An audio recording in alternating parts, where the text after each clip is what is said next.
To learn who the state chooses to build 3 new prisons because of massive overcrowding problems. The Department of Justice says the state's Department of Corrections is violating the rights of inmates.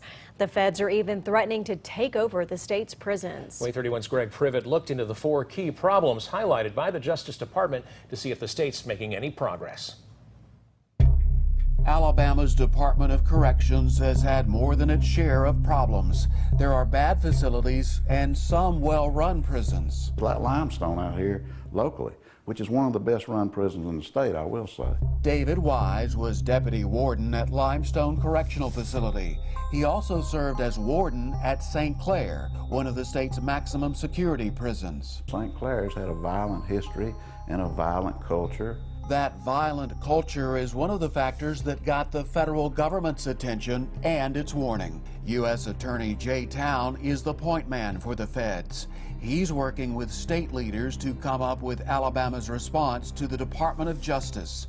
I asked Town where the process stands right now. Town said the state's willingness to talk and work toward change is encouraging. An important effort on the part of the state to resolve the Eighth Amendment problems in the Alabama Department of Corrections. The parties are presently negotiating policy solutions along with engaging in legislative solutions discussions. Town told me he hopes Alabama can avoid federal litigation, but any announcement could be months out.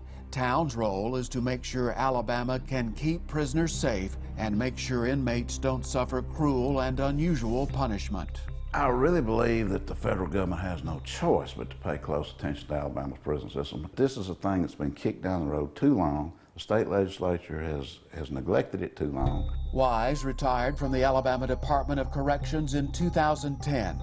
Knowing the system inside out, he's followed violence in Alabama's prisons, including inmate-on-inmate rape and murder. From 2015 to 2017, there were 22 homicides. He says Alabama's prison problem didn't happen overnight. Approaching double capacity, Alabama's tried but failed to fix the problem. This is a problem that's been neglected for 30 years.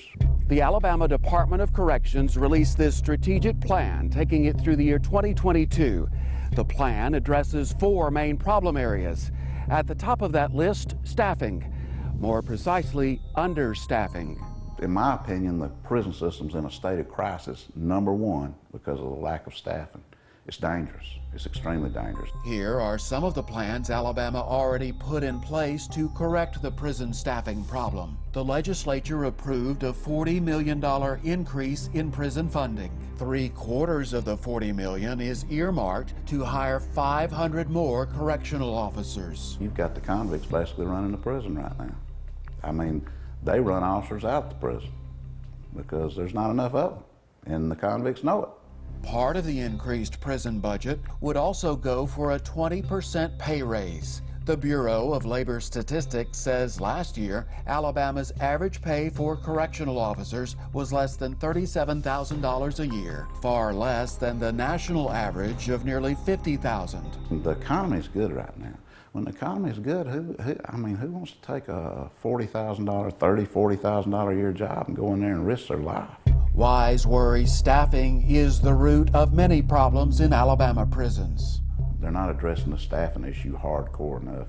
And if they don't, you're going to see correctional officers start getting killed. It's a problem David Wise warns could have deadly consequences for correctional officers. Now you have to worry about getting stabbed or killed, whether you're going to go home or not.